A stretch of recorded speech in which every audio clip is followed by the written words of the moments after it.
Bab 931. Apa yang ditemukan anak itu, gumam Feng Huosuo, yang mengamatinya dari ketinggian di langit. Baginya, Xiang Shaoyun adalah seseorang yang harus dia bunuh. Karena itu, tidak mungkin dia tidak memperhatikan Xiang Shaoyun dengan saksama. Shadow Flash juga memperhatikan hal yang sama. Tak lama kemudian, dia menyipitkan matanya dan ekspresinya berubah. Ada yang aneh dengan batu di bawah kepiting bercakar berbulu itu. Pada saat itu, tetua dari Akademi Rusa Suci yang berpakaian megah berkata dengan heran, "Hah? Ini adalah batu transformasi yang baru lahir. Anak ini memiliki penglihatan yang luar biasa. Dia benar-benar mengenali batu itu." Memang benar. Batu transformasi awal sangat langka, dan hanya sedikit orang yang dapat mengenalinya. Tampaknya murid penjaga agung itu ternyata tidak sesederhana itu, kata seorang tetua Akademi 9 Istana. Aku hanya ingin tahu mengapa Akademi Naga Phoenix mengusir murid penjaga utama.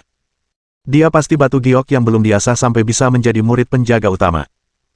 Apakah Akademi Naga Phoenix buta? Tanya seorang anggota Akademi Bela Diri Sejati, dengan nada mengejek saat menatap Shadow Flash dan Feng Huosuo. Apa gunanya bakat jika seseorang memiliki karakter yang buruk? Jawab Shadow Flash. Feng Huosuo menimpali, dia telah membunuh 2 keturunan tetua Akademi. Saya menyarankan kalian semua berhati-hati saat berurusan dengannya. Kata-katanya jelas ditujukan kepada tetua Akademi Rusa Suci. Dia takut Akademi Rusa Suci benar-benar akan merekrut Xiang Shaoyun, yang bukanlah sesuatu yang ingin dia lihat. Kata-katanya meredam antusiasme para tetua. Lagi pula, ini adalah urusan internal Akademi lain. Bukan hak mereka untuk mengomentarinya. Pada saat itu, Xiang Shaoyun seorang diri menerobos masuk ke zona terlarang kepiting cakar berbulu hanya dengan pedang dan tunggangannya di sisinya. Dia mengayunkan pedangnya berulang kali sambil menggunakan tebasan 7 gelombang tumpang tindih untuk menumpuk energi pedangnya berulang kali, menghancurkan beberapa kaisar kepiting cakar berbulu menjadi berkeping-keping. Layaknya dewa kematian muda, dia membunuh dengan cara yang bersih dan efektif. Kepiting bercakar berbulu itu tidak punya kesempatan melawannya. Tak seorang pun di kalangan kaisar dan alam bawah yang mampu menandinginya. Penguasa kepiting terpaksa bertindak sambil meraung, manusia lemah berani membunuh begitu banyak putra dan cucuku. Hari ini, aku akan mencabik-cabikmu. Layaknya seorang ahli pedang yang luar biasa, penguasa kepiting mengayunkan 8 kakinya ke depan, memenuhi sekitarnya dengan pancaran cahaya biru. Dari auranya yang kuat, dia adalah penguasa iblis tingkat 2. Tidak ada murid yang akan dengan mudah memprovokasi makhluk setingkat ini. Xiang Shaoyun merasakan tekanan yang menghimpitnya, tetapi tidak begitu kuat sehingga ia tidak bisa melawannya.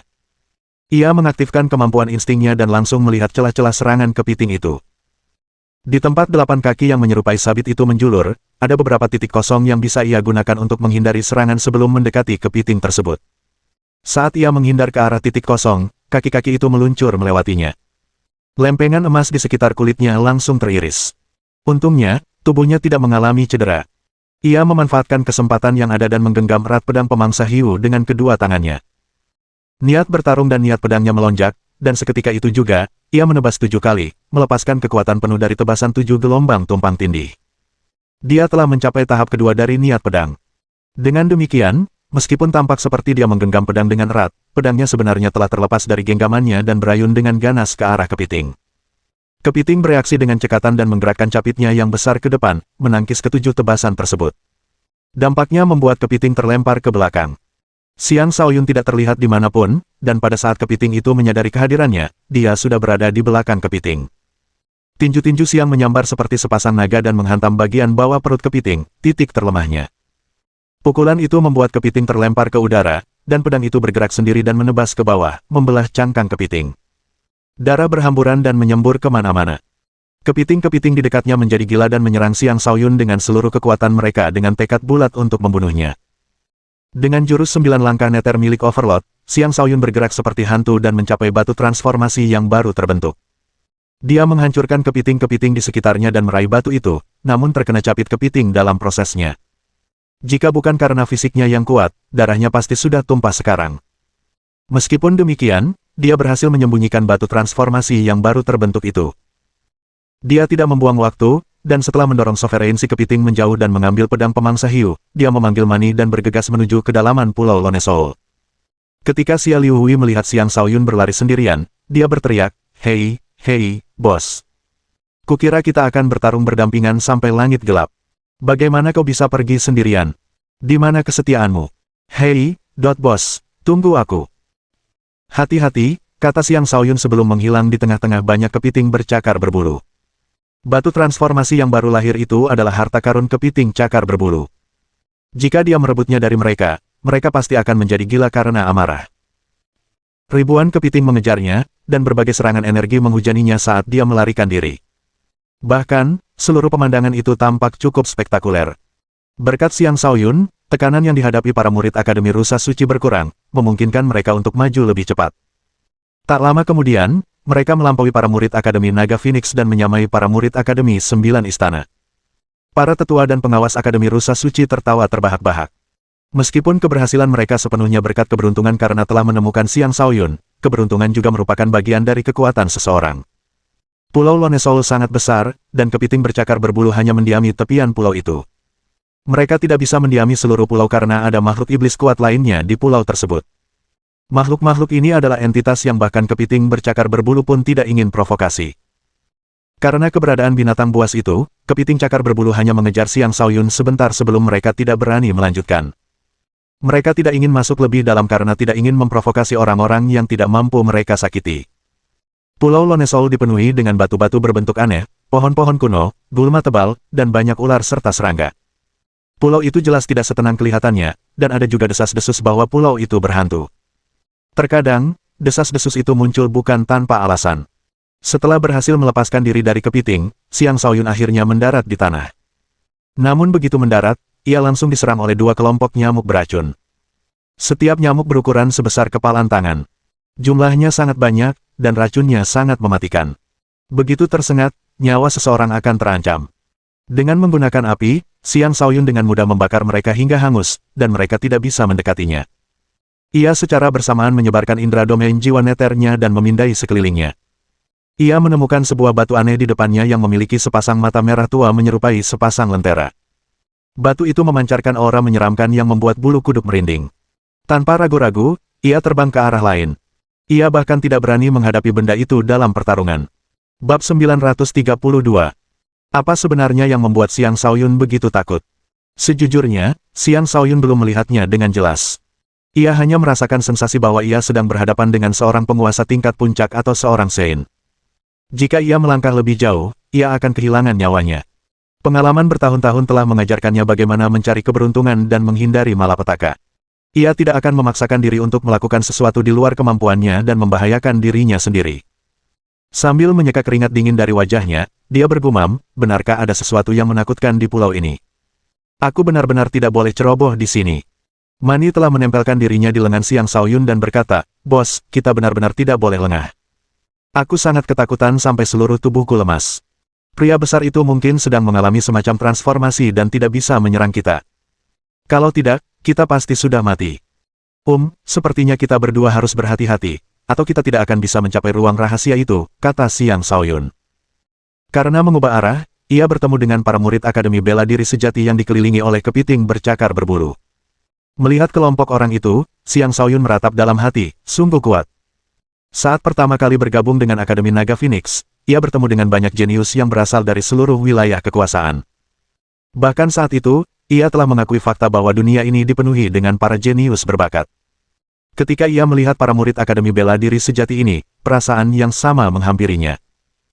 Mereka lebih kuat dari murid-murid Akademi Naga Phoenix, dan itu adalah sesuatu yang bahkan Xiang Shaoyun pun tidak bisa menyangkalnya. 3 dari mereka bahkan memancarkan aura yang sangat berbahaya, meningkatkan tekanan yang dirasakan Xiang Shaoyun karena ia bertujuan untuk menjadi juara kompetisi. Ia mulai bersyukur karena telah membentuk klon jiwanya sebelum datang. Jika tidak, ia benar-benar tidak akan yakin akan kemenangan saat menghadapi para jenius papan atas ini. Xiang Shaoyun tidak berniat terlibat dengan mereka, jadi dia berbalik untuk pergi. Tiba-tiba salah satu dari mereka menunjuk ke arahnya dan menuntut, "Kau kemarilah." Pemuda itu angkuh dan sombong, berbicara seolah-olah sedang memerintah seorang pelayan. Sikapnya membuat orang lain merasa tidak nyaman di dekatnya. Rambut birunya berkibar liar, dan di tubuhnya yang tegap terdapat baju zirah biru. Sebuah tombak biru berada di tangannya, dan dengan sekali pandang, orang bisa tahu bahwa dia adalah seorang kultivator air. Namanya Muye, dan dia adalah kultivator alam kenaikan naga tingkat 8. Dia adalah tokoh terkenal di akademinya, dan dialah orang yang sama yang sebelumnya berdebat dengan Tang Longfei. Xiang Shaoyun tidak tahu mengapa pemuda itu menyimpan permusuhan yang begitu besar terhadapnya, tetapi dia terlalu sibuk untuk membuang waktu, jadi dia mengabaikan pemuda itu dan melanjutkan perjalanan lebih dalam ke pulau tersebut. Mu Ye tidak menyangka akan diabaikan, dan secara naluriah ia menganggapnya sebagai pengakuan rasa takut. Karena itu, ia bergegas menghampiri, menghalangi jalan Xiang Shaoyun, dan berteriak, "Apakah kau tuli? Apa kau tidak mendengarku?" Beberapa murid Akademi Bela Diri Sejati tidak merasa terganggu, jadi mereka terus maju, dan beberapa lainnya tidak terburu-buru, jadi mereka tetap tinggal untuk melihat bagaimana reaksi pemuda itu. Lagi pula, Mu Ye didukung oleh penguasa kecil, murid nomor 3 di akademi mereka. Nama asli penguasa kecil adalah Xiang Chenxi. Dia adalah seorang pemuda yang lembut dan tampan, tetapi rambut ungu liarnya menambah kesan angkuh. Sebuah pedang tergantung di punggungnya, dan dia menunggangi kuda petir ungu yang langka, seekor kuda iblis secepat kilat dengan garis keturunan yang sangat kuat. Konon, kuda itu merupakan spesies yang telah punah, jadi mengejutkan bahwa salah satunya dapat ditemukan di sini sebagai tunggangan penguasa kecil. Duduk di atas kuda petir ungu, dia menatap Xiang Shaoyun dalam diam. Emosi yang rumit membuncah di matanya saat dia berpikir, apakah benar-benar ada dua orang yang begitu mirip satu sama lain di dunia ini? Xiang Shaoyun memandang Mu Ye dengan acuh tak acuh dan berkata, "Minggir dulu sebelum kau membuatku marah. Kau pikir kau bisa menakut-nakuti kami hanya karena kau murid seorang bangsawan. Kau telah melanggar tabu dengan menyebut dirimu Overlord. Pergilah minta maaf kepada Little Overlord dan bersumpahlah untuk tidak pernah menyebut dirimu seperti itu lagi. Setelah itu aku akan mempertimbangkan untuk mengampunimu. Jika tidak, perjalananmu berakhir di sini," ancam Mu Ye dengan mata menyipit. "Hanya itu?" tanya Xiang Shaoyun. "Ya. Tentu saja, jika kau ingin menjadi pengikut tuan kecil kami, dia mungkin akan mempertimbangkan untuk mentolerirmu," kata Mu Ye. Senyum terbentuk di wajahnya saat dia berpikir bahwa Xiang Shaoyun telah mengalah. Senyum lebar juga terukir di wajah Xiang Shaoyun, dan Mu Ye merasa tidak senang melihatnya. Dengan nada serius, dia bertanya, "Apa maksud semua ini? Apakah kau benar-benar berani membangkang? Akan kubalas kata-katamu. Suruh tuan kecilmu itu tunduk padaku, dan aku akan mengizinkannya untuk terus menyebut dirinya tuan kecil," kata Xiang Shaoyun. Ekspresi para murid Akademi Bela Diri Sejati berubah ketika mendengar kata-katanya. Mereka jelas terkejut bahwa Xiang Shaoyun, pemuda ini, ternyata cukup berani untuk melawan penguasa kecil. "Kau mencari kematian." Mu Ye sangat marah. Setelah berteriak, dia menyerang. Dia harus memberi pelajaran pada anak nakal ini. Namun, Xiang Shaoyun bergerak sebelum dia sempat melepaskan serangannya. Mu Ye bahkan tidak bisa melihat bagaimana Xiang Shaoyun bergerak ketika ia mendapati Xiang Shaoyun tepat di depannya. Sebuah telapak tangan yang lebih menakutkan daripada capit kepiting berbulu sekalipun mencengkeram lehernya. Ia hampir bisa merasakan kematian, dan seluruh tubuhnya merinding. "Jangan berpikir kau hebat hanya karena kau murid akademi kuno. Juga, jangan berpikir kau bisa meremehkan dunia hanya dengan sedikit kekuatan. Ada orang-orang yang tidak boleh kau sakiti sama sekali, dan ada pula yang mengabaikanmu karena mereka tidak mau repot-repot membuang waktu untukmu." Terus memaksakan diri sama saja dengan bunuh diri, Xiang Shaoyun menegur dengan dingin seperti seorang tetua yang menegur yang muda. Dia telah bertemu banyak orang yang terlalu sombong dan menganggapnya mudah ditipu. Karena itu, dia terpaksa menunjukkan taringnya untuk menakut-nakuti sebagian dari mereka. Mu Ye merasa marah. Dia adalah kultivator alam kenaikan naga tingkat 8, tetapi seorang kultivator alam kenaikan naga tingkat 7 justru mencekiknya. Dia bahkan tidak bisa bernapas, dan ini adalah sesuatu yang tidak bisa dia percayai. Ketika Xiang Shaoyun menamparkan wajahnya dengan keras, Mu Ye akhirnya terpaksa menerima bahwa semua ini benar-benar terjadi. Beberapa orang lain bergegas keluar dari kelompok Little Overlord. Salah satu dari mereka berteriak, "Teman, tolong bebaskan Mu Ye, atau jangan salahkan kami jika kami tidak sopan." Mereka semua adalah pengikut penguasa kecil. Dua di antara mereka adalah kultivator alam kenaikan naga tingkat 9, termasuk yang tadi berbicara. "Aku akan membebaskan mereka hanya karena kau memintanya. Bukankah itu akan menjadi aib bagi penguasa ini?" jawab Xiang Shaoyun dengan nada datar. Dia tidak pernah menindas yang lemah, tetapi dia juga tidak pernah takut pada siapapun yang berpikir mereka bisa menindasnya. Bab 933. Xiang Shaoyun berbicara dengan nada yang dalam dan tegas, dan para murid Akademi Bela Diri Sejati berpikir, anak muda lain yang tidak memahami kebesaran langit dan bumi. Menurut mereka, sekuat apapun Xiang Shaoyun, dia tidak akan mampu menandingi Xiang Chenxi, sang penguasa kecil. Dia hanya mencari kematian. "Apa yang kau butuhkan agar dia dibebaskan?" tanya Song Fan, salah satu pengikut Little Overlord. Song Fan bukanlah kultivator biasa. Dia berasal dari klan Song, sebuah organisasi tingkat 8 yang baru muncul. Dia sendiri adalah kultivator alam kenaikan naga tahap ke-9, dan kekuatannya sudah berada di tahap akhir ke-9. Dengan kekuatan tempurnya, dia jelas tidak lebih lemah dari Ouyang Chuanqi. Dengan pengikut seperti ini, orang bisa melihat karisma yang dimiliki tuan kecil. Sederhana saja. Bayar pembebasannya dengan kristal roh. Bahan-bahan berharga atau ramuan juga bisa digunakan. Tentu saja, jika kau tidak berpikir dia layak diselamatkan, aku tidak keberatan mematahkan lehernya dan mengambil semua yang ada padanya, kata Xiang Shaoyun. Daripada membunuh, Xiang Shaoyun lebih memilih mendapatkan sesuatu yang nyata. Lagi pula, membunuh orang ini hanya akan mendatangkan lebih banyak masalah baginya, itulah sebabnya dia berusaha menghindari pembunuhan. Baiklah. Ini adalah material tingkat tinggi, pecahan bintang perak. Ini dapat membantu seorang kultivator membangun fondasi jiwa tingkat menengah. Tolong bebaskan Mu Ye, kata Song Fan tanpa ragu-ragu. Sebuah cakram yang bersinar dengan cahaya keperakan muncul di tangannya. Cakram itu berkedip-kedip dengan cahaya cemerlang seolah-olah itu benar-benar pecahan bintang. Material seperti ini sangat baik untuk membangun fondasi jiwa tingkat menengah. Kualitasnya hanya sedikit lebih buruk daripada material tingkat tinggi. Para murid Akademi Bela Diri Sejati tercengang melihat Song Fan mengeluarkan harta karun seperti itu dengan begitu mudah. Jika mereka berada di posisinya, mereka mungkin tidak akan rela melepaskan harta karun tersebut. Xiang Shaoyun juga terkejut. Dia tidak menawar dan langsung meraih pecahan bintang perak itu. Song Fan tidak menghentikannya mengambil pecahan bintang perak itu. Dia bertanya, jadi, bisakah kau membebaskannya sekarang? Xiang Shaoyun tidak bermain-main dan melepaskan Mu Ye sesuai kesepakatan. Begitu dia melakukannya, Mu Ye tiba-tiba menyerang, dan telapak tangannya menghantam dada Xiang Shaoyun. Itu adalah serangan yang kuat, dan jika mengenai sasaran, jantung Xiang Shaoyun mungkin akan hancur berkeping-keping. Karena jarak antara mereka dan kecepatan serangan Mu Ye yakin serangannya akan mengenai sasaran. Ia harus membunuh Xiang Shaoyun untuk melampiaskan amarah di hatinya. Namun, telapak tangannya hanya mengenai bayangan Xiang Shaoyun, dan firasat buruk muncul dalam dirinya. Song Fan berteriak, Mu Ye, mundur. Sayangnya, peringatannya datang terlambat karena jawaban Xiang Shaoyun telah tiba. Pukulan bertubi-tubi menghujani sisi kepala Mu Ye. Mu Ye tidak mampu bereaksi tepat waktu dan benar-benar tak berdaya saat pukulan-pukulan itu menghantamnya. Dia terlempar jauh, meninggalkan jejak darah di udara. Seseorang menangkapnya sebelum ia menabrak. Ketika orang itu memeriksa kondisi Mu Ye, ia menemukan bahwa Mu Ye sudah meninggal karena seluruh kepalanya hancur berkeping-keping. Mu Ye sudah mati, teriak orang itu kepada Little Overlord. Bersamaan dengan teriakannya, para pengikut Little Overlord mengepung Xiang Shaoyun. Xiang Shaoyun tidak menunjukkan rasa takut. Alih-alih mencoba melarikan diri, dia dengan dingin mengamati orang-orang di sekitarnya dan menyatakan, inilah konsekuensi dari upaya untuk membunuhku. Setelah mengatakan itu, ia mulai berjalan ke arah tertentu. Selangkah demi selangkah, ia berjalan, tanpa menunjukkan rasa takut kepada para murid yang menghalangi jalannya. Tuan, Anda sudah melewati batas.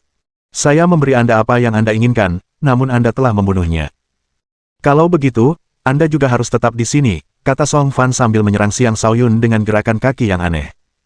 Auranya mengunci Xiang Shaoyun, dan energi telapak tangan yang sangat besar menghantam Xiang Shaoyun. Dia menunjukkan kekuatan yang mencapai alam penguasa. Tanpa ragu-ragu, Xiang Shaoyun meninju beberapa kali dan menghancurkan energi telapak tangan. Dia membentak, provokasi aku, dan aku akan membunuh kalian semua juga. Niat membunuhnya melonjak. Dia tidak ingin membuang waktu lagi. Jika mereka terus mengganggunya, dia akan memulai pembantaian. Song Fan bermaksud untuk terus menyerang, tetapi tiba-tiba dia merasakan aura berbahaya dari Xiang Shaoyun yang membuatnya gemetar tanpa sadar. Aura itu tidak membuatnya takut. Sebaliknya, itu hanya memberitahunya untuk menganggap lawannya, pemuda yang hanya seorang kultivator alam kenaikan naga tingkat 7, dengan lebih serius. Kata-kata besar. Jika kau benar-benar bisa selamat dari seranganku, aku akan menghentikan masalah ini.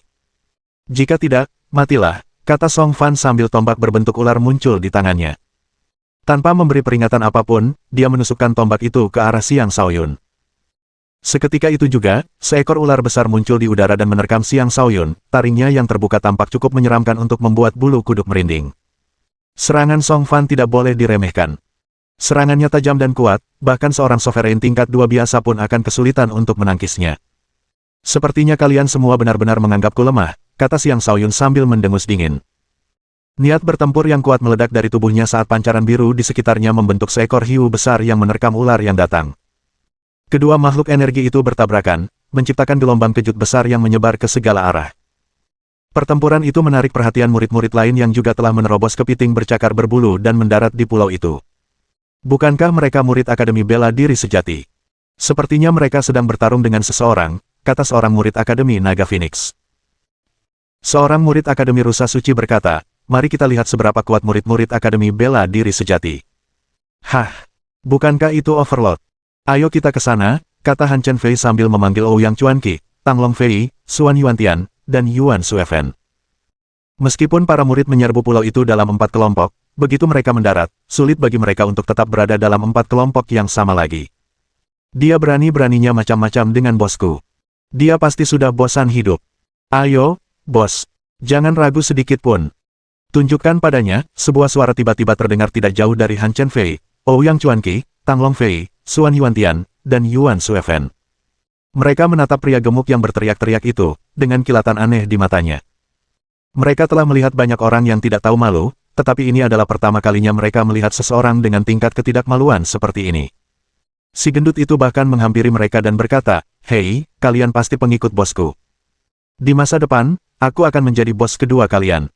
Jangan khawatir, dengan aku yang mengawasi kalian, kalian akan bebas melakukan apapun yang kalian inginkan." Siapakah si gendut sialan ini? Tanya Ouyang Chuanqi. Tang Long Fei mengangkat bahu, aku tidak tahu. Mungkin dia gila. Berhenti bicara. Mari kita lihat apakah Overlord membutuhkan bantuan kita, kata Han Chen Fei. Bab 934. Song Fan menusuk berulang kali dengan tombaknya, seketika mengirimkan 49 energi ular, masing-masing sekuat sovereign tingkat ketiga. Serangannya bukanlah sesuatu yang bisa diblokir oleh murid biasa. Harus diakui bahwa Song Fan benar-benar memiliki penguasaan yang luar biasa atas tombaknya. Rentetan serangannya yang tak ada habisnya hampir mustahil untuk ditangkis. Xiang Shaoyun ingin bertarung melawannya dengan sungguh-sungguh, jadi dia hanya menggunakan bintang airnya alih-alih memanfaatkan kecepatannya untuk meraih kemenangan instan. Laut mengelilingi Pulau Lone Soul, memungkinkan Xiang Shaoyun untuk meminjam aliran energi air yang tak terbatas dari sekitarnya. Bahkan dengan satu bintang air, dia mampu menandingi Song Fan dengan sempurna. Tentu saja, dia masih membutuhkan beberapa usaha untuk sepenuhnya mengalahkan Song Fan. Song Fan benar-benar terkejut dengan kemampuan bertarung Xiang Shaoyun yang luar biasa, dan serangannya yang sombong berhasil diblokir dengan sempurna oleh Xiang Shaoyun, yang juga terus melancarkan serangan balik tanpa henti kepadanya. Bahkan, lengannya mulai mati rasa akibat benturan mereka. Perlu diketahui bahwa kultivasi Xiang Shaoyun 2 tingkat lebih rendah darinya. Fakta bahwa Song Fan tidak bisa mengalahkan lawan dengan perbedaan kultivasi yang begitu besar mengejutkan bukan hanya dirinya sendiri, tetapi juga murid-murid lainnya. Song Fan adalah salah satu dari 18 siswa luar biasa di alam kenaikan naga tahap ke-9 di Akademi Bela Diri Sejati. Kemampuannya untuk melawan lawan yang jauh lebih kuat darinya termasuk yang terhebat di akademinya, namun sekarang, ia mentok saat melawan seorang anak yang 2 tahap di bawahnya. Rasanya tidak nyata. Xiang Chenxi sepenuhnya fokus pada Xiang Shaoyun. Ketika dia mengetahui bahwa Xiang Shaoyun menggunakan kekuatan air, dia menghela napas lega. Kekagumannya terhadap kekuatan Xiang Shaoyun semakin bertambah saat dia bergumam, sepertinya dia hanya seseorang dengan penampilan yang mirip. Tapi kekuatan tempur anak ini cukup mengesankan.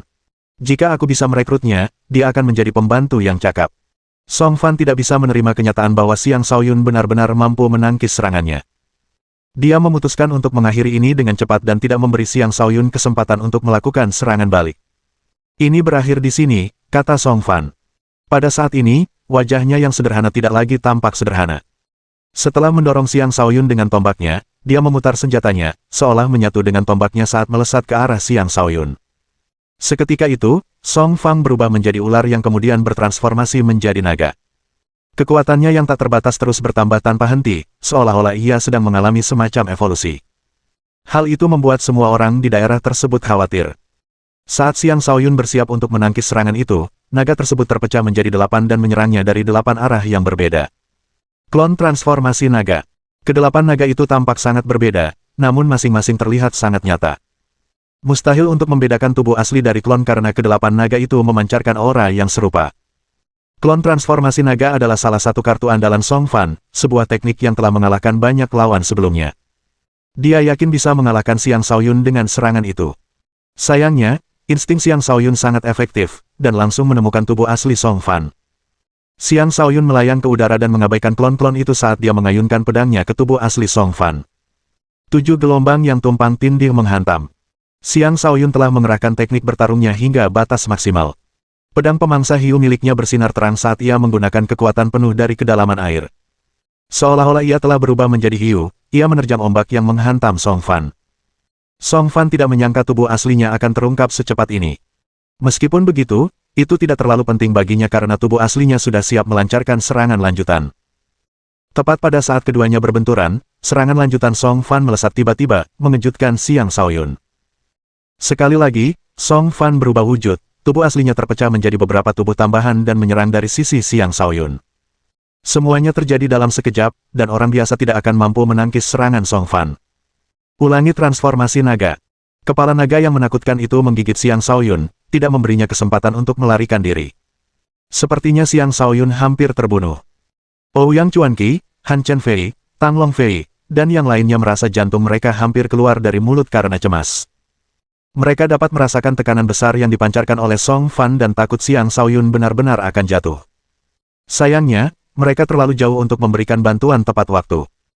Tombak Song Fan menusuk tenggorokan Xiang Shaoyun, tetapi begitu tombak itu mengenai sasaran, ekspresi Song Fan berubah, dan dia dengan cepat mundur, tidak berani berlama-lama di tempatnya. Ternyata Xiang Shaoyun telah bergerak menjauh dengan Phantom Shift di saat-saat terakhir.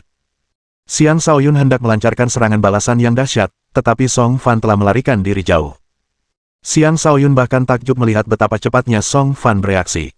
Aku akui kau adalah kultivator yang luar biasa. Sayangnya, kau akan mati hari ini, kata Song Fan sambil menatap Xiang Shaoyun dari kejauhan. Jelas, dia sama sekali belum menggunakan kekuatan penuhnya. Dan sekarang dia akhirnya akan menggunakannya. Begitukah? Aku juga berpikir demikian tentangmu, jawab Xiang Shaoyun dengan santai. Song Fan menarik napas dalam-dalam dan menyimpan tombaknya. Perlahan ia merentangkan kedua tangannya, dan energi kayu di sekitarnya mulai berkumpul di sekelilingnya. Pancaran hijau yang menakutkan menyembur keluar dari tubuhnya, dan bayangan sulur kuno muncul di belakangnya. Banyak sulur bergoyang di udara, dan seketika, puluhan ribu sulur melesat ke arah Xiang Shaoyun. Transformasi ular dari berbagai macam tanaman merambat. Seperti sulur iblis, Song Fan meraung dan menegaskan kendalinya atas ruang di sekitarnya, menutup semua kemungkinan jalan keluar Xiang Shaoyun. Dia menyerang dengan seluruh kekuatannya, yakin bahwa itu sudah cukup untuk mengalahkan lawannya. Tentu saja, Xiang Shaoyun tidak akan tinggal diam dan menunggu kematian. Dia tersenyum dingin dan berkata, ya, sudah saatnya kita mengakhiri pertarungan yang sia-sia ini. Auranya tiba-tiba berubah saat energi ungu dan merah menyembur keluar dari tubuhnya. Petir dan api astral mulai terbentuk di langit di atas, seketika menutupi seluruh area yang diserang oleh tanaman rambat. Bencana petir bintang berapi. Seluruh dunia tampak berguncang akibat serangan itu. Para murid di sekitar mereka diliputi ketersen Jing'an. Mereka segera mundur, takut serangan tak terduga akan mengenai mereka. Petir dan api adalah kekuatan yang sangat merusak. Ketika keduanya bergabung, mereka akan menghasilkan kekuatan yang lebih besar daripada jumlah bagian-bagiannya. Song Fan merasa kulit kepalanya mati rasa, tetapi pada titik ini, dia tidak punya pilihan selain bersiap untuk benturan. Hasil pertempuran ini akan segera ditentukan, tetapi sesuatu yang lain terjadi secara tiba-tiba pada saat itu. Bab 935. Dengan menggunakan dua bintangnya, Xiang Shaoyun menyerang. Teknik itu berasal dari halaman-halaman misterius yang hancur, dan kekuatannya tidak dapat dibandingkan dengan teknik penguasa biasa. Hanya setelah mendorong bintang api dan petirnya hingga batas maksimal, Xiang Shaoyun mampu melepaskan 1/10 kekuatan teknik tersebut. Seberapa mengerikan dan destruktifkah kekuatan penuh teknik ini? Tekanan dahsyat dari serangan itu menghancurkan energi sulur dan membuat Song Fan terlempar serta memuntahkan darah dari mulutnya. Penguasa kecil, Xiang Chenxi, tentu saja tidak akan tinggal diam jika sesuatu yang buruk terjadi pada pengikut setianya. Menunggangi kuda petir ungunya, dia hendak menyerbu ke depan ketika raungan mengerikan terdengar di udara. Mengaum, mengaum. Raungan mengerikan itu bergema di udara saat aura iblis yang menakutkan membanjiri area tersebut. Para murid merasa telinga mereka seperti tuli dan merasakan ketidaknyamanan yang luar biasa akibat raungan itu. Sebuah sosok hitam terbang ke langit. Sosok itu begitu besar sehingga hampir tampak seperti bayangannya telah menyelimuti seluruh pulau. Baik para murid maupun binatang buas iblis setempat di pulau itu merasakan aura keputusasaan mutlak yang menekan mereka. Binatang apa itu? Mengapa begitu menakutkan? Kita jelas bukan tandingannya. Apakah kita seharusnya mati di sini saja? Teriak seorang murid yang putus asa. Itu tampak seperti Wyvern gelap, kerabat dekat naga. Mengapa ia ada di sini? Setidaknya ini adalah seorang Saint Iblis. Semuanya sudah berakhir. Benda itu bisa menghancurkan seluruh pulau hanya dengan satu hembusan napas. Kita tidak akan bisa melarikan diri. Para murid diliputi kepanikan. Bahkan Xiang Shaoyun dan Song Fan pun terpengaruh. Mereka berhenti bertarung dan mencari tempat untuk bersembunyi. Binatang buas jahat, jangan berani-beraninya kau berkeliaran di sini, raungan seorang tetua di udara sambil melancarkan serangan ke arah Wyvern gelap. Para tetua lainnya juga bergerak, bersiap untuk bekerja sama membunuh Wyvern gelap itu. Jika tidak, mereka terpaksa mengakhiri kompetisi lebih cepat. Namun sebelum mereka benar-benar menyerang, Wyvern hitam itu meraung, "Manusia, jangan memprovokasi saya. Saya sedang mengalami cobaan. Jika kalian ingin mati, silakan serang saya." Naga hitam itu melesat menuju langit di atas laut, dan seketika itu juga, lautan petir menyambar dari langit. Para tetua langsung berhenti, tidak berani mendekati naga hitam itu. Mereka sangat takut bahwa sambaran petir kesengsaraan yang menyasar akan mengenai mereka. Mereka jelas merasakan bahwa ini bukanlah cobaan biasa. Melainkan, ini adalah cobaan bagi makhluk yang tidak lebih lemah dari alam iblis suci. Jika tidak, cobaan ini tidak akan begitu menakutkan. Untungnya, naga hitam itu telah terbang cukup jauh dari Pulau Lonesol. Jika tidak, cobaan itu akan menghancurkan seluruh pulau. Kunci Pulau Lonesol selama 6 bulan, atau semua murid akan mati begitu naga hitam itu kembali, kata seorang tetua Akademi Bela Diri Sejati. Aku setuju. Gunakan diagram istanaku sebagai intinya. Bahkan seorang Saint tingkat puncak pun tidak bisa menembus diagram ini, kata tetua tingkat tinggi dari Akademi 9 Istana. Sebuah gulungan cat sederhana terbang keluar dari lengan bajunya dan terbentang, membentuk ruang independen yang menyelimuti dan mengisolasi seluruh Pulau Lonesol dari dunia luar. Pada saat yang sama, para tetua lainnya juga turut berperan. Sejumlah besar energi spasial dilepaskan, menyebabkan ruang di sekitar Pulau Lonesol berputar dan melengkung sebelum seluruh pulau lenyap. Inilah yang mampu dilakukan seorang Saint, mengisolasi seluruh ruang dari dunia secara paksa. Para murid di pulau itu masih belum pulih dari kepanikan mereka. Naga hitam itu telah memberi mereka kejutan yang terlalu besar. Apakah naga hitam itu sudah diusir? Rasanya seperti aku baru saja menari di ambang kematian. Benarkah ada makhluk iblis yang begitu menakutkan tersembunyi di pulau ini? Jika bukan karena sedang terjadi kesengsaraan, bukankah kita semua akan mati di tangannya? Suatu hari nanti kita juga akan mencapai alam pertempuran surga. Bagaimana mungkin seekor Wyvern gelap biasa menakut-nakuti kita? Lanjutkan perjalanan dan cari ruang rahasia itu. Benar sekali. Jangan lupakan tujuan kita di sini. Karena Wyvern gelap itu baru saja menakut-nakuti banyak binatang buas di pulau ini adalah waktu terbaik bagi kita untuk maju dan menemukan ruang rahasia. Pertengkaran antara Xiang Shaoyun dan Song Fan juga dihentikan secara paksa. Xiang Shaoyun tidak ingin membuang waktu lagi untuknya. Dia juga tidak repot-repot berbicara dengan Ouyang Chuanqi, Han Chen Fei, Tang Long Fei, Xia Liu Hui, dan yang lainnya saat dia melanjutkan perjalanan sendirian. Lagi pula, dia di sini untuk menempa dirinya sendiri, bukan untuk bertemu kembali dengan teman-teman lamanya. Dengan mereka di sisinya, dia tidak akan bisa menempa dirinya sendiri dengan benar. Tidak akan terlambat untuk menghabiskan waktu bersama mereka setelah semua ini berakhir. Dia mengaktifkan domain jiwa neter dan memindai sekelilingnya, mendeteksi semua bahaya tersembunyi. Dia maju dengan cepat sambil menghindari potensi bahaya. Dengan cara itu, 3 hari berlalu. Xiang Shaoyun telah berada jauh di dalam pulau. Dia telah menghadapi banyak serangan di sepanjang jalan, tetapi dia telah mengatasi semuanya dengan kekuatannya. Tidak ada yang dia temui yang dapat menimbulkan ancaman besar baginya. Dia juga telah mengumpulkan beberapa material dan memperkaya koleksinya. Dari jauh, pulau ini tidak terlihat begitu besar, tetapi baru setelah memasukinya seseorang akan menyadari betapa besarnya pulau ini. Ruang rahasia berada di jantung pulau dan mungkin merupakan tempat paling berbahaya di pulau ini. Karena aku sudah semakin dekat, aku harus lebih berhati-hati mulai sekarang, pikir Xiang Shaoyun sambil menarik auranya. Dia berada di lokasi yang dipenuhi bebatuan aneh dan pepohonan kuno. Sesekali aliran sungai mengalir di lanskap tersebut. Lokasi itu tampak tenang, tetapi menyembunyikan banyak bahaya. Dengan setiap langkah yang diambil Xiang Shaoyun, dia menyerap energi spiritual di udara. 9 bintangnya hampir penuh, memberinya sensasi bahwa dia akan mencapai terobosan kapan saja. Tiba-tiba, dia mendengar jeritan tidak jauh dari sana. Ketika dia mengarahkan inderanya ke sana, dia mendapati bahwa beberapa murid Akademi Rusa Suci telah menghadapi bahaya. Dia ingin pergi dan melihat, tetapi dia berhenti setelah ragu-ragu. Kematian orang-orang asing itu tidak ada hubungannya dengan dia. Harus diakui bahwa Xiang Shaoyun saat ini jauh lebih dingin daripada di masa lalu. Mungkin itu ada hubungannya dengan ingatannya yang perlahan pulih. Tetapi tepat ketika dia hendak melanjutkan, dia berhenti dan berbalik ke arah murid-murid Akademi Rusa Suci. Para murid Akademi Rusa Suci diserang oleh sekelompok makhluk iblis aneh, dan beberapa tumbuhan jahat di daerah itu terus-menerus mengganggu mereka. Kelompok itu relatif lebih lemah, sehingga mereka kesulitan menghadapi lingkungan sekitar. Lagi pula, tidak semua murid dari akademi yang sama akan bekerja sama. Mereka semua akan berpisah dan bekerja secara independen. Pemimpin kelompok ini sedang ditekan oleh seorang Raja Iblis tingkat pertama. Dia benar-benar tak berdaya, tetapi rekan-rekannya terlalu sibuk membela diri. Tampaknya seluruh kelompok berada dalam bahaya besar. Tepat ketika pemimpin itu akan dicabik-cabik, Xiang Shaoyun tiba. Bab 936. Saat Xiang Shaoyun menyerang, dia menyerang tanpa ampun.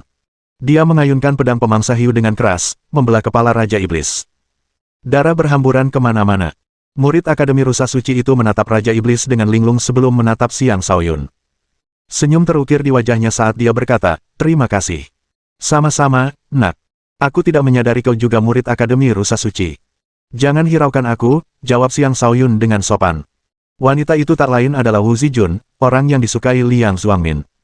"Kita akan bertemu lagi nanti. Tolong bantu saudara-saudariku," pinta Wu Zijun. Xiang Shaoyun mengangguk dan bergerak menjauh dengan pedang pemangsa hiu di tangannya. Dia mengayunkan pedang itu berulang kali, sepenuhnya menunjukkan kehebatan bertarung yang setara dengan seorang penguasa. Lebih dari 10 makhluk iblis berpenampilan aneh itu dipenggal kepalanya, dan kelompok murid Akademi Rusa Suci pun selamat. Tingkat kultivasi para murid ini rata-rata antara tahap ke-5 dan ke-6. Sudah setahun sejak terakhir kali dia melihat Wu Zijun, dan sekarang dia telah mencapai alam kenaikan naga tahap ke-6. Dia telah tumbuh 2 tahap dalam kurun waktu 1 tahun, dan kecepatan pertumbuhannya cukup baik. Setelah kelompok murid perempuan itu membersihkan medan perang, salah satu dari mereka melirik Xiang Shaoyun sebelum bertanya kepada Wu Zijun, "Kakak senior Wu, apakah pria tampan ini kekasihmu?" Wu Zijun menatap wanita itu dengan tajam sebelum berkata, "Jangan bicara omong kosong. Dia adalah teman dan juga dermawan saya. Namanya Xiang Shaoyun. Kalian semua melihatnya sebelum kami sampai di pulau ini, kan? Saya pikir kalian semua mengaku menyukainya saat itu. Dia ada di sini tepat di depan mata kalian. Sekaranglah saatnya untuk bertindak jika kalian ingin melakukan sesuatu." Mereka sepertinya benar-benar melupakan bahaya yang baru saja mereka hadapi. Mereka mengepung Xiang Shaoyun, terus-menerus menatapnya dengan mata menawan yang penuh gairah seolah-olah mereka akan melelekannya hanya dengan menatapnya. "Pria tampan, apakah kau punya pasangan kultivasi? Mengapa kau tidak mempertimbangkanku? Aku pernah menguasai teknik ranjang yang luar biasa," goda salah satu wanita yang berpakaian menggoda. Seorang wanita lain dengan lembut mengelus lengan Xiang Shaoyun dan berkata, "Pria sekuat ini tentu membutuhkan wanita luar biasa sepertiku untuk berdiri di belakangmu. Bukankah begitu?" Ketiga wanita lainnya juga berbicara dengan nada menggoda, dan Xiang Shaoyun tidak tahan lagi. Dengan wajah muram, dia berkata, "Nyonya-nyonya, tempat ini penuh dengan bahaya. Saya sarankan kalian kesampingkan urusan percintaan untuk sementara dan fokuslah pada pencarian pintu masuk ruang rahasia." Wu Zijun menimpali, berhenti menindas Shaoyun. "Mulailah mencari, atau kita tidak akan punya kesempatan untuk memperjuangkan apapun." Setelah mengatakan itu, mereka menjadi terlalu malu untuk terus menggoda Xiang Shaoyun. Meskipun begitu, mereka tetap terus menatapnya dengan kagum. Lagi pula, dia telah lama menunjukkan kekuatannya. Dia juga murid dari penjaga agung itu. Mereka mungkin tidak tahu persis siapa penjaga agung itu, tetapi dia adalah seseorang yang bahkan para tetua akademi pun harus hormati. Dia jelas merupakan sosok dengan status tertinggi. Karena itu, Xiang Shaoyun jelas layak menjadi kekasih mereka. "Kakak ipar, izinkan saya mengantar kalian semua," saran Xiang Shaoyun. Dia tidak menawarkan perlindungan kepada Xia Liuhui, Ouyang Chuanqi, Han Chenfei, dan yang lainnya, tetapi dia harus mengurus Wu Zijun atas nama Liang Xuangmin. Wu Zijun tampaknya tidak keberatan dipanggil kakak ipar. Dia mengangguk penuh terima kasih dan berkata, "Baiklah, kalau begitu aku akan mengganggumu." Ia bukanlah wanita yang pemalu. Sebaliknya, seperti Liang Xuangmin, ia heroik dan riang. Xiang Shaoyun menghormati sifatnya itu. Kelompok itu terus menuju ke tengah pulau. Tak lama kemudian, mereka mulai menemukan mayat-mayat, tetapi mayat-mayat itu bukanlah mayat murid akademi. Mayat-mayat itu sudah lama membusuk dan jelas milik orang-orang yang telah menjelajahi pulau itu sebelum mereka. Xiang Shaoyun memimpin jalan dengan penuh kewaspadaan. Setelah menghindari beberapa bahaya di sepanjang jalan, mereka akhirnya sampai di area pusat. Banyak murid lain telah tiba terlebih dahulu. Di tengah pulau terdapat lubang yang sangat dalam hingga dasarnya tak terlihat. Aura mengerikan yang membusuk membubung keluar dari kawah, dan sekitarnya bergema dengan ratapan hantu. Beberapa jiwa yang tersisa dan roh jahat terlihat berkeliaran di area tersebut, dan mereka menyerang para murid di dekatnya. Roh-roh jahat itu bersifat gaib. Mereka menjaga lubang yang dalam itu dengan setia dan menyerang para murid satu demi satu. Para murid yang tidak sempat melindungi diri langsung dirasuki.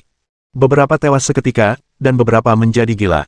Xiang Shaoyun akhirnya menyadari bahwa desas-desus tentang Pulau Lonesol yang berhantu bukanlah sekadar rumor kosong. Ada terlalu banyak roh jahat. Jangan biarkan mereka memasuki ruang pikiranmu, atau kamu akan berada dalam masalah besar, peringatkan Wu Zijun. Apa yang harus kita lakukan? Ruang rahasia itu pasti ada di dalam lubang yang dalam itu. Tanpa melewati roh-roh jahat ini, kita tidak akan bisa mendekatinya, kata salah seorang dari mereka dengan nada cemas. Pada saat itu, beberapa murid lain mulai menunjukkan kekuatan besar mereka dan menyerbu ke dalam lubang yang dalam. Mereka adalah murid-murid yang mengembangkan kekuatan yang ekstrim. Roh-roh jahat tidak mampu mendekati mereka. Apa yang bisa dilakukan roh jahat biasa padaku? Pergi sana, sebuah suara yang mendominasi terdengar. Seorang pemuda yang memancarkan aura kemasan melayangkan pukulan demi pukulan. Dia tampak kebal terhadap roh jahat, dan tinjunya bagaikan naga emas yang mengaum, menghancurkan roh jahat yang menghalangi jalannya. Setelah jalan terbuka, dia dan kelompoknya dengan cepat memasuki lubang yang dalam. Para murid di sekitarnya berseru kaget, pukulan yang mengerikan. Siapakah pemuda itu? Dia mungkin bisa membunuh seorang raja hanya dengan satu pukulan jika dia mau. Itu adalah murid elit Akademi Naga Phoenix kami, Zhan Wushuang sang kaisar tinju. Dia juga salah satu yang terkuat di generasi kita, kata seorang murid Akademi Naga Phoenix dengan bangga. Tidak seorang pun membantah kata-kata murid itu karena mereka semua menyetujui kekuatan tempur Zhan Wushuang dan tahu bahwa dia jauh lebih kuat daripada murid biasa. 9 murid Akademi Istana, ikuti aku. Aku akan membuka jalan, sebuah suara penuh percaya diri terdengar. Sejumlah pancaran pedang langsung muncul dan menimbulkan malapetaka di arah tertentu. Energi pedang berjalin-jalin, menghancurkan satu roh jahat demi satu roh jahat lainnya seperti pisau panas menembus mentega. Kekuatan orang yang menawarkan diri untuk membuka jalan terlihat jelas bagi semua orang.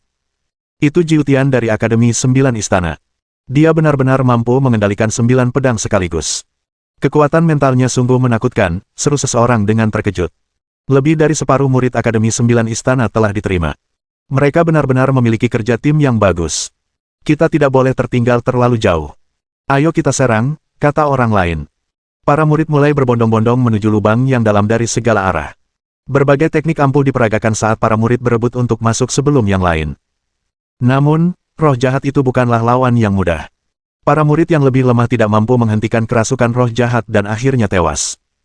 Ekspresi Wu Zijun dan para pengikutnya berubah muram saat melihat apa yang terjadi. Mereka bukanlah murid-murid yang paling menonjol di antara yang hadir, dan mereka juga tidak mengembangkan kekuatan yang ekstrim. Karena itu, mereka tidak memiliki cara untuk melawan roh jahat tersebut. Ayo pergi. Tetaplah bersamaku, sebuah suara menenangkan terdengar di samping mereka. Bab 937. Wu Zijun menyadari betapa tangguhnya Xiang Shaoyun. Ia setuju tanpa ragu dan mengikutinya. Murid perempuan lainnya tidak punya pilihan lain. Mereka tidak ingin tersingkir dari kompetisi, jadi mereka menguatkan diri dan ikut masuk. Mereka berharap pria di hadapan mereka benar-benar bisa memberi mereka kejutan yang menyenangkan. Xiang Shaoyun tidak menunjukkan rasa takut terhadap roh-roh jahat itu. Wajahnya tampak tenang, matanya tak pernah berpaling dari lubang yang dalam. Roh-roh jahat yang meratap itu menerjang Xiang Shaoyun dan kelompoknya. Para murid perempuan mulai gemetar ketakutan. Mereka semua adalah ahli alam kenaikan naga, tetapi mereka masih memiliki watak lembut seperti kebanyakan wanita. Karena itu, mereka tidak bisa menghindari rasa takut saat menghadapi makhluk-makhluk gaib ini. Beberapa murid masih menunggu tanpa melakukan apapun. Mata mereka tertuju pada Xiang Shaoyun dengan penuh minat. Mereka menyadari bahwa dia adalah murid yang terlantar dan seseorang dengan status yang hanya bisa dikagumi oleh orang lain. Mereka ingin melihat bagaimana dia akan memasuki lubang yang dalam itu. Yang mereka lihat adalah dia melangkah maju tanpa melakukan sesuatu yang mencolok. Tiba-tiba, nyala api yang mempesona berkobar di sekelilingnya. Seperti kembang api yang cemerlang, cahayanya menyebar dan membuat satu demi satu roh jahat melarikan diri darinya. Pupil mata para murid menyempit, dan salah seorang dari mereka berseru dengan heran, dia benar-benar menguasai kekuatan api. Pantas saja dia tidak takut pada roh-roh jahat ini. Tunggu, dia mampu bertarung imbang dengan si aneh dari Akademi Bela Diri Sejati hanya dengan kekuatan air. Apakah dia memiliki fisik bintang 9? Bahkan dengan fisik bintang 9, ketika menggunakan setengah dari bintangnya untuk mengolah kekuatan air, sungguh sulit dipercaya bahwa dia benar-benar dapat menunjukkan kekuatan seperti itu, kata orang lain. Itu benar. Seseorang yang mengembangkan banyak kekuatan tidak akan mampu sepenuhnya melepaskan kekuatan tunggal dengan semua bintangnya. Fokus kultivasi akan tersebar, dan kekuatan serangan orang tersebut pasti akan melemah. Namun, kemampuan bertarung yang ditunjukkan Xiang Shaoyun telah sepenuhnya menggulingkan konsep ini dan membuat mereka takjub. Pada saat itu, seorang murid Akademi Naga Phoenix menawarkan, kalian terkejut. Tunggu sampai kalian mendengar ini. Dia memang memiliki fisik bintang 9, tetapi dia tidak mengolah kekuatan api dan air. Sebaliknya, dia mengolah 9 kekuatan yang berbeda. Informasi itu membuat para murid di sekitarnya tercengang. Seharusnya sudah diketahui umum bahwa mengkultivasi 9 kekuatan adalah jalan buntu. Dengan kata lain, Xiang Shaoyun bertarung imbang melawan Song Fan, si aneh dari Akademi Bela Diri Sejati, hanya menggunakan 1 bintang. Itu tidak mungkin. Beberapa murid menolaknya dengan tidak percaya. Pembicara sebelumnya menambahkan, saya setuju, itu tidak mungkin karena ke-9 kekuatannya telah menyatu sepenuhnya, mampu melepaskan kehebatan yang tak terbayangkan. Para murid di sekitarnya merasa seperti bom meledak di kepala mereka. Mereka bahkan tidak bisa membayangkan bagaimana perasaan mereka saat ini. Sejak zaman kuno, banyak organisasi kuat telah mencari fisik terkuat dengan mengizinkan para jenius berbakat dengan fisik bintang 9 untuk mengembangkan 9 kekuatan. Namun, belum ada yang berhasil hingga saat ini, dan semua orang telah berhenti mencari karena hal itu sekarang dianggap sebagai kegilaan mutlak. Banyak jenius muda bahkan telah hancur masa depannya karena upaya mereka. Hari ini, seseorang mengklaim bahwa 9 kekuatan berbeda telah menyatu, memungkinkan seseorang yang mengembangkan 9 kekuatan untuk melepaskan kekuatan ke-9 bintang. Apakah ini awal dari lahirnya fisik terkuat? Ini jelas merupakan berita paling mengejutkan yang mereka dengar tahun ini. Jika berita ini menyebar, organisasi-organisasi di seluruh wilayah kekuasaan mungkin akan mencoba menangkap Xiang Shaoyun untuk menginterogasinya tentang hal itu. Tiba-tiba, sebuah suara kurang ajar memecah keheningan, "Bos, tunggu aku. Tanpa perlindunganku, keadaan akan menjadi tidak aman bagimu." Suara itu tak lain adalah suara Xia Liuhui. Bergegas mendekat, ia tampak sangat menyedihkan. Orang hanya bisa membayangkan betapa bodohnya dia sampai mengucapkan kata-kata seperti itu. Xiang Shaoyun menciptakan celah di tirai api di sekelilingnya dan membiarkan Xia Liuhui bergabung dengan mereka. Banyak murid yang dipenuhi rasa iri. Mendapatkan perlindungan dari seorang jenius tingkat atas seperti itu sama saja dengan mendapatkan akses gratis ke ruang rahasia. "Apa kabar, kakak-kakak senior?" sapa Xia Liuhui dengan tatapan tak tahu malu. Tatapannya terus-menerus mengamati tubuh mereka, membuat mereka sangat tidak nyaman. "Kenapa Shaoyun mengenal orang seperti ini?" gerutu salah satu wanita sambil cemberut. Xia Liuhui memiliki kekuatan bertarung yang cukup baik, tetapi ia dikenal sebagai orang yang tidak tahu malu di Akademi Rusa Suci. Karena itu, ia tidak terlalu disukai di akademi tersebut. "Kakak senior, saya khawatir itu bukan kata-kata yang tepat. Saya tumbuh besar dengan berbagi celana yang sama dengan bos saya. Kami seperti saudara. Bagaimana mungkin kami tidak saling mengenal? Lagi pula, bukankah menurutmu aku tampan dan gagah, kakak senior?" kata Xia Liuhui sambil mengibaskan rambutnya. Tatapannya kemudian tertuju pada Wu Zijun dengan pandangan terpesona, dan dia berkata, "Kakak senior Wu, apa kabar? Saya sudah lama mengagumimu."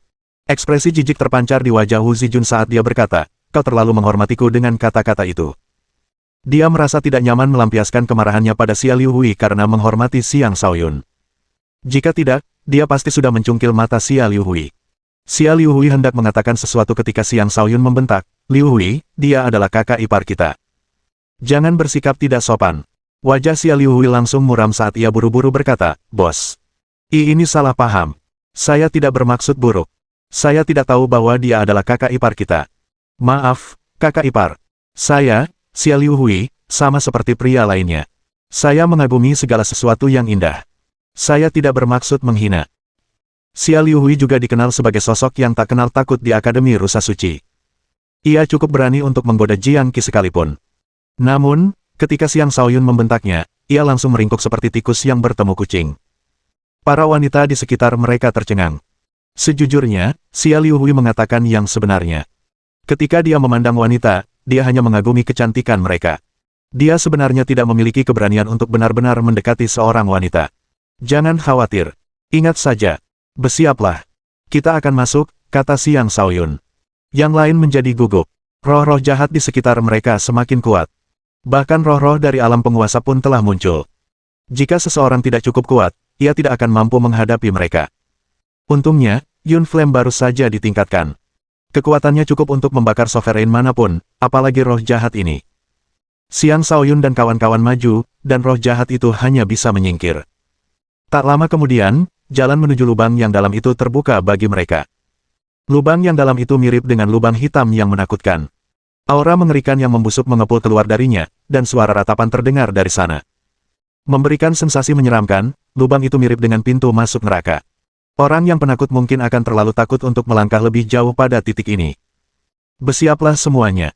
Kita akan masuk," Xiang Shaoyun memperingatkan orang-orang di belakang mereka sebelum memimpin. Dia melompat ke dalam lubang yang dalam. Bab 938. Tak seorang pun akan menduga bahwa ruang rahasia benar-benar ada di Pulau Lonesol. Bahkan, penemuan ini terbilang cukup baru. Di masa lalu, insiden berhantu di pulau itu telah menyebabkan banyak kematian, itulah sebabnya banyak organisasi mulai memperhatikan pulau tersebut. Meskipun demikian, lubang dalam itu belum pernah ditemukan, menyebabkan ruang rahasia tersebut tetap tersembunyi. Keempat akademi tersebut akhirnya mengirim beberapa orang untuk menyelidiki pulau itu. Setelah banyak deduksi, mereka akhirnya menemukan pintu masuk dan menetapkan pulau itu sebagai tempat penyelenggaraan kompetisi. Saat ini, sekitar sepertiga murid telah memasuki ruang rahasia, termasuk kelompok Xiang Shaoyun. Semua orang tampak terkejut ketika masuk karena lingkungan di dalamnya terlalu menakutkan. Tumpukan mayat memenuhi tempat itu. Bahkan, mayat-mayat itu menutupi area sejauh mata memandang, dan kulit manusia berserakan di ruang rahasia tersebut. Bercak-bercak darah kering ada di mana-mana. Itu adalah pemandangan yang mengejutkan. Singkatnya, ini adalah neraka, tempat yang membuat setiap pengunjung merasa jijik. Rasa dingin menjalar di punggung setiap orang, membuat mereka ragu apakah yang mereka lihat itu nyata. Lebih penting lagi, mereka hanya melihat sisa-sisa manusia. Tidak ada mayat binatang buas atau iblis yang terlihat. Sejumlah besar roh jahat memenuhi area tersebut, masing-masing terus meratap. Gelombang roh jahat yang tak berujung menerjang para murid dengan momentum yang tak terbendung. Para murid yang mampu mencapai tahap ini memiliki banyak trik jitu. Mereka menunjukkan berbagai kemampuan luar biasa. Beberapa membunuh roh jahat, sementara yang lain mengenakan helm untuk melindungi kepala mereka dari roh jahat. Apakah ada pertemuan kebetulan di sini? Ini bukan konspirasi, kan? Sialan, teriak seseorang dengan marah. Hentikan omong kosong ini. Lihat, ada istana besar di sana. Ayo kita lihat, kata seseorang sambil menunjuk ke arah tertentu. Hah, sepertinya ada pohon suci di sana. Tampaknya pohon itu juga berbuah. Sebuah pertemuan besar sedang menunggu, seru seseorang sambil menunjuk ke arah yang berbeda. Para murid mulai berpencar ke segala arah. Bagi mereka, roh jahat bukanlah ancaman yang besar. Satu-satunya yang mereka incar adalah harta karun di tempat itu, dan mereka semua bertujuan untuk menjadi yang pertama mendapatkan harta karun tersebut. Xia Liuhui melihat sekeliling dan langsung mundur sambil berkata, "Bos, tempat apa ini? Menyeramkan sekali. Siapa peduli tempat apa ini? Kita sudah di sini, jadi kita hanya bisa berusaha sebaik mungkin," kata Xiang Shaoyun dengan tenang. Dia berjalan di depan, karena dia menyadari ada sesuatu yang sepertinya tersembunyi di bawah tumpukan tulang. Saat Xiang Shaoyun maju, roh-roh jahat menyingkir dari jalannya. Para murid perempuan mempersiapkan tindakan pertahanan masing-masing karena mereka tidak bisa selamanya mengandalkan perlindungannya. Jika tidak, mereka bisa melupakan upaya untuk mendapatkan sesuatu dari kompetisi ini. Xiang Shaoyun menembakkan beberapa pancaran jari ke arah tulang-tulang itu. Tulang-tulang itu hancur berkeping-keping, dan sesuatu tiba-tiba terbang keluar dari tumpukan tersebut. Sesosok makhluk menakutkan menampakkan dirinya. Itu adalah ular tulang putih, tubuhnya begitu tebal sehingga dibutuhkan dua orang dewasa untuk sepenuhnya melingkarkan lengan mereka di sekelilingnya. Ular itu, seekor Raja Iblis, memiliki panjang puluhan meter, dan di atas kepalanya terdapat mahkota merah tua. Umumnya, ular dengan mahkota seperti itu memiliki kemampuan iblis yang menakutkan. Mengapa ular bertulang putih ini bersembunyi di antara tumpukan tulang alih-alih menyerang manusia? Apakah karena ular itu baik hati? Atau ada alasan lain? Sebenarnya, ia sedang menunggu waktu yang tepat, dengan tujuan untuk menghabisi semua manusia sekaligus. Selain itu, ia juga melindungi sesuatu yang berharga dan tidak menyangka Xiang Shaoyun akan menyadarinya. Kemunculan ular tulang putih itu mengejutkan para murid yang masih berada di area tersebut. Mereka semua adalah individu dengan mata yang tajam. Mereka dapat melihat bahwa ular itu bukanlah Raja Iblis biasa, dan mereka mulai melarikan diri dengan panik. Para wanita di belakang Xiang Shaoyun juga segera mundur. Hanya Wu Zijun dan Xia Liuhui yang tetap berada di sisinya tanpa ragu. Xiang Shaoyun tersentuh, tetapi dia tetap harus berkata, "Abaikan aku dan carilah peluangmu sendiri. Hanya aku yang bisa menghadapi Raja Ular Tulang Putih ini." "Tidak mungkin, bos. Orang ini terlalu kuat. Ayo kita lari bersama," teriak Xia Liuhui. "Benar. Jangan gegabah. Tempat ini penuh bahaya. Tidak ada gunanya berurusan dengan ular ini," kata Wu Zijun. Namun, bujukan mereka datang terlambat. Gumpalan energi korosif yang mengerikan dimuntahkan ke arah mereka. Kemanapun gumpalan itu pergi, tulang-tulang yang dilewatinya akan berubah menjadi abu. Siapapun akan langsung membusuk hanya dengan menyentuh sedikit energi itu. Ular tulang putih itu setidaknya adalah Raja Iblis tingkat 4. Dari kekuatan yang ditunjukkannya, ia cukup kuat untuk menandingi Raja Iblis tingkat 5. Xiang Shaoyun awalnya berencana membunuh ular itu dengan kecepatan, tetapi karena Xia Liuhui dan Wu Zijun ada di dekatnya, dia terpaksa harus mengurus mereka terlebih dahulu. Dia berbalik dan menyeret mereka menjauh sebelum melemparkan mereka pergi. Dia berteriak, "Pergi. Aku akan mencari kalian setelah mengurusnya." Terdapat roh jahat dan makhluk menakutkan lainnya di ruang rahasia itu, dan Xiang Shaoyun tidak akan mampu melindungi mereka sepenuhnya. Mereka hanya bisa mengandalkan diri sendiri. Setelah melemparkan Xia Liuhui dan Wu Zijun menjauh, Xiang Shaoyun menyerang ular itu lagi. Cahaya yang tak terlukiskan memancar dari mata ular itu, dan mulutnya terus-menerus memuntahkan energi yang menakutkan. Gelombang demi gelombang, kedua energi yang berbeda itu menyebar dengan cara yang sangat sulit untuk ditangkis. Uang berhamburan keluar dari lengan Xiang Shaoyun. Tanpa membesar, ia melesat dalam bentuk terkecilnya sebelum mencoba menggigit titik lemah ular tulang putih itu. Pada saat yang sama, klon Xiang Shaoyun terbang keluar dan menghantam serangan energi tersebut sebelum menyerang ular itu dengan pedang pemangsa hiu di tangannya. Saat Mani menggigit ular tulang putih itu, ular itu mulai meraung histeris. Tubuhnya meronta-ronta sebelum mengayunkan ekornya ke arah Mani, memaksa Mani mundur. Pada saat itu, klon Xiang Shaoyun tiba di atas ular dan mengayunkan pedangnya ke bawah. Ular tulang putih itu tidak mudah dibunuh. Ia menghindar ke samping dan menghindari tebasan sebelum menggigit Xiang Shaoyun. Menggunakan Phantom Shift, Xiang Shaoyun menghindar ke samping sebelum mengayunkan pedang ke arah ular itu lagi. Serangan itu terjadi, tetapi dia mendapati ular itu tidak berdarah. Pupil matanya menyempit saat dia berseru, "Ini boneka." Selama momen kelengahan singkat itu, ular tersebut melilit tubuhnya, mencoba mencekiknya hingga mati. "Pergi sana." Xiang Shaoyun meraung dan melepaskan kekuatannya, mengelilingi ular itu dengan energi pedang. Bab 939. Klon Xiang Shaoyun sangat kuat. Dengan klon yang menyerang dengan kekuatan penuh, ular tulang putih itu benar-benar tak berdaya dan akhirnya terbelah menjadi 7 bagian. Saat ular itu terbunuh, mahkotanya berdenyut dengan kekuatan tertentu. Sesosok roh jahat yang kuat terbang keluar dan memperingatkan dengan suara serak, "Karena mengganggu tidur tuanku, kalian semua akan mati." Roh jahat ini sebenarnya mengambil wujud manusia, dan jelas merupakan roh jahat tingkat tinggi. Xiang Shaoyun tanpa ragu-ragu mengarahkan kelima rune hantunya ke roh jahat itu. Dengan melahapnya, rune hantu tersebut akan menjadi lebih kuat. Guiki adalah orang pertama yang menerkam roh jahat tingkat tinggi itu. "Sialan, kenapa benda-benda ini ada di sini?" Roh jahat itu ketakutan. Ia mulai melarikan diri sekuat tenaga, tetapi akhirnya tetap tertangkap dan dimangsa oleh Guiki. "Baiklah. Kau bisa ikut denganku dan menyapu medan perang bersama," kata Xiang Shaoyun. Klonnya kembali kepadanya, dan dia pergi menuju tempat ular tulang putih itu muncul. Terlihat 2 kuntum bunga putih. Bunga-bunga itu menyatu dengan baik dengan latar belakang tulang-tulang, dan sekilas, mudah terlewatkan. Joy menutupi wajahnya sambil berseru, "Bunga tulang kehidupan." Bunga tulang hidup adalah jenis bunga aneh yang tumbuh di area yang telah terkikis oleh aura tulang yang membusuk dalam waktu lama. Bunga ini tidak hanya mampu menumbuhkan kembali tulang, tetapi juga dapat menumbuhkan kembali anggota tubuh yang patah. Selain itu, ia juga dapat menempa dan membersihkan tulang seseorang, memberikan kerangka yang jauh lebih kuat. Itu hanyalah obat tingkat tinggi, tetapi juga dikenal sebagai obat suci kecil. Julukannya berasal dari fakta bahwa bunga ini berfungsi sebagai salah satu katalis terbaik untuk menembus alam pertempuran surga. Bunga ini dapat mempercepat pembentukan tulang suci seseorang, suatu proses yang diperlukan dalam membentuk tubuh suci. Xiang Shaoyun cukup terkejut menemukan harta karun seperti itu begitu cepat setelah memasuki ruang rahasia. Tepat ketika dia hendak memetik kedua bunga itu, alarm berbunyi di belakangnya. Dia buru-buru menyingkir untuk menghindari serangan yang datang dari belakang. Sebuah anak panah mengerikan mendarat seperti meteor tepat di depan Xiang Shaoyun, menciptakan kawah besar di tanah. Pada saat yang sama, sesosok bayangan menyerbu dan mengincar bunga tulang kehidupan.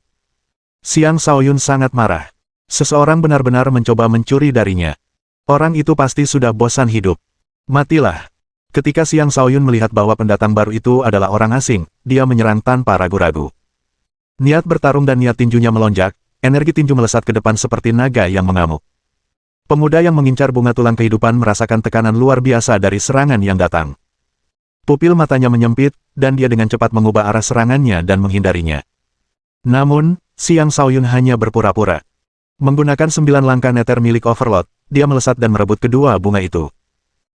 Dia tidak akan membiarkan siapapun menyentuh bunga-bunga itu. Lagi pula, Duoji bisa menggunakan salah satunya, dan dia sendiri juga membutuhkannya. Wajar jika dia tidak mau memberikannya kepada orang lain. Pemuda itu menyiapkan anak panahnya. Saat energi yang kuat berkumpul di sekitarnya, energi anak panah yang tak terbatas melesat ke arah Xiang Shaoyun. Dari kecepatan dia menyelesaikan seluruh gerakan menembakkan anak panah, jelas bahwa dia adalah seorang penembak jitu yang ahli. Anak panah yang melesat ke arah Xiang Shaoyun sekuat serangan kaisar tingkat puncak. Itu bukanlah sesuatu yang bisa dihentikan oleh murid biasa. Pengguna busur itu adalah kultivator alam kenaikan naga tingkat 7 dari Akademi 9 Istana. Dia dikenal sebagai kaisar panah dan terkenal karena tidak pernah meleset saat menembak. Setelah Xiang Shaoyun berhasil menghindari tembakan pertamanya, dia tidak boleh melewatkan tembakan keduanya. Karena itu, dia mengerahkan seluruh tekadnya pada tembakan kedua, meluncurkan anak panah yang mampu membelah gunung dan sungai. Xiang Shaoyun dapat merasakan kekuatan di balik anak panah itu. Bahkan Yuan Suefen, pengguna busur yang paling dekat dengannya, sedikit lebih lemah daripada kaisar panah. Namun demikian, kemampuan menembak yang luar biasa itu tidak ada gunanya di hadapan kekuatan mutlak. Xiang Shaoyun tidak berusaha menghindari panah itu, dan ia juga tidak terpengaruh oleh tekanan mental yang diberikan lawannya. Ia mengayunkan pedang pemangsa hiu miliknya dan menurunkannya, menghancurkan panah yang datang. Kemudian ia menerjang maju dan menggunakan tebasan 7 gelombang tumpang tindih untuk mengirimkan 3 lapisan gelombang yang saling tumpang tindih ke depan. Serangannya didukung oleh niat pedang yang dahsyat, dan serangan itu menjatuhkan busur dari tangan Kaisar Panah. Bahkan, Kaisar Panah sendiri batuk darah setelah serangan itu. Barulah saat itu Kaisar Panah menyadari bahwa lawannya jauh lebih licik dari yang dia duga. Dia segera melarikan diri dengan panik. Tentu saja, Xiang Shaoyun tidak akan membiarkannya pergi begitu saja. Dia tidak mengejar, tetapi Mani sudah menunggu di jalur pelarian Kaisar Panah. Dia mengayunkan ekornya dan membanting Kaisar Panah ke tanah. Kemudian dia menyemburkan energi petir ke arah Kaisar Panah, menyetrumnya hingga mati. Sementara itu, Xiang Shaoyun bahkan tidak memperhatikan mereka. Dia sedang mengamati sekelilingnya, dan dia menyadari bagaimana ruang rahasia itu dipenuhi dengan berbagai daya tarik, misalnya, istana yang megah, pohon suci, dan danau yang bersinar. Mereka semua tampak sangat luar biasa sehingga para murid hampir lupa bahwa mereka berada di tengah lautan tulang. Xiang Shaoyun tidak bertindak gegabah seperti yang lain. Ia terlebih dahulu mempelajari sekitarnya dengan kemampuan instingnya untuk memastikan bahwa itu bukan ilusi sebelum bergerak. Targetnya bukanlah istana megah, pohon suci, atau danau yang bersinar. Sebaliknya, ia menuju ke tempat dengan jumlah tulang terbanyak. Di sana, sesuatu seolah memanggilnya, menyuruhnya untuk mengungkap rahasia semua mayat di ruang rahasia itu. Sensasi itu juga terasa seperti naluri primal, seolah-olah apapun yang ada di sana sangat terkait dengannya. Targetnya tampak dekat, tetapi sebenarnya sangat jauh. Saat dia mendekat, beberapa adegan mulai muncul di benaknya, membuatnya bingung. Dia bisa melihat bahwa mayat-mayat di sini semuanya tertinggal dari perang mengerikan antara dua pasukan. Pasukan-pasukan itu saling membunuh tanpa henti, dan satu demi satu prajurit gugur, hanya menyisakan semangat dan jiwa mereka di medan perang. Pada akhirnya, semua orang kecuali satu tewas. Satu-satunya yang selamat berjalan di atas mayat-mayat, akhirnya berhenti di tubuh jenderal musuh. Dengan panji perang di tangan, dia mengamati medan perang dengan dingin. Pepatah bahwa kesuksesan seorang jenderal dibangun di atas mayat-mayat yang tak terhitung jumlahnya tidak bisa lebih tepat lagi dalam konteks ini. Bunuh, bunuh. Bunuh. Suasana tempat itu sepertinya telah meracuni Xiang Shaoyun, menyebabkannya meledak dengan aura kejam dan emosi negatif. Dia mulai mengayunkan pedang pemangsa hiu miliknya tanpa henti seolah-olah sedang melawan pasukan ribuan tentara. Dia tidak akan berhenti bertarung sampai akhir dunia, sampai tetes darah terakhir mengering. Mengaum. Tiba-tiba, raungan naga terdengar, menghancurkan pemandangan di sekitarnya dan membawanya kembali ke kenyataan. Setelah tersadar, Xiang Shaoyun mendapati bahwa Mani saat ini sedang terlibat dalam pertempuran dengan zombie. Keadaannya tidak menguntungkan, dan sepertinya dia dalam bahaya terbunuh kapan saja. Bab 940. Zombie Purba. Mengapa ada zombie purba di sini? Tempat ini seharusnya hanya dipenuhi tulang belulang. Jika demikian, dari mana zombie ini berasal? Pakaiannya menunjukkan bahwa zombie ini sangat purba, dan baju zirah yang rusak parah serta tombak yang patah memancarkan aura pembusukan purba. Zombie itu tegap dan perkasa, dengan rambut acak-acakan yang dipenuhi kotoran. Meskipun tanpa kekuatan hidup, zombie itu masih memancarkan aura penuh semangat. Dengan satu ayunan, zombie itu meninggalkan luka sayatan di kulit Mani, yang sebenarnya sekeras senjata. Mani meraung dan meronta-ronta, tetapi ia tidak mampu lolos dari zombie itu. Bahkan menghujani zombie itu dengan petir yang tak terhitung jumlahnya pun tampaknya tidak berhasil. Zombie itu mencengkeram Mani dengan kedua tangannya dan mencoba mencabik-cabiknya. Tidak diragukan lagi bahwa sepasang tangannya yang kuat mampu melakukannya. Untungnya, Xiang Shaoyun telah kembali sadar saat itu. Pedang suci bercahaya muncul di tangannya, dan dia mengayunkannya ke arah zombie tanpa ragu. Dari caranya menggunakan pedang suci tanpa berpikir panjang, jelas betapa pentingnya uang baginya. Dia takut uang benar-benar akan tercabik-cabik. Mendering. Saat energi emas dari serangan pedang mengenai lengan zombie, terdengar suara tajam. Lengan itu tidak putus, tetapi cengkeramannya berhasil dilemahkan. Akhirnya, Mani menemukan celah.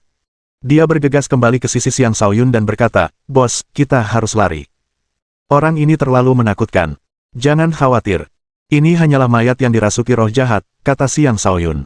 Dengan lambaian tangannya, lidah api yang berkobar menyembur keluar dan mengelilingi zombie tersebut. Tak heran, zombie itu langsung melarikan diri. Ia tak berani menyentuh api. Sekalipun tubuhnya yang tak bisa dihancurkan mampu menahan api, roh jahat yang merasuki mayat itu tak akan mampu. Setelah membawa Mani kembali ke lautan kosmos astral, Xiang Shaoyun mengejar zombie itu. Dia merasa itu adalah mayat jenderal musuh yang dilihatnya dalam penglihatannya. Dia bertanya-tanya apakah dia terkait dengan perang ini di kehidupan sebelumnya, tetapi ada sesuatu yang terasa tidak benar karena ingatan itu tidak terasa seperti miliknya. Karena itu, dia semakin tertarik untuk mencari tahu sejarah perang tersebut. Pengejaran itu berlangsung lama. Setelah waktu yang tidak dapat ditentukan, mereka mencapai suatu daerah di mana tidak ada manusia lain yang terlihat. Seolah-olah saat itu dia adalah satu-satunya manusia yang masih hidup di antara lautan tulang belulang yang tak terbatas. Meskipun begitu, Xiang Shaoyun tetap tidak menunjukkan rasa takut. Dia berada di sini untuk mencari peluang, dan dia yakin sedang menuju salah satunya saat ini. Zombie itu akhirnya berhenti ketika tiba di atas altar pengorbanan. Sebuah panji merah tua berdiri tegak di atas altar. Panji itu berkibar tertiup angin, suara kepakannya mirip dengan raungan prajurit yang tak terhitung jumlahnya. Bunuh! Bunuh! Bunuh! Ini adalah panji perang yang melambangkan semangat pasukan, panji yang tidak akan jatuh sebelum prajurit terakhir gugur.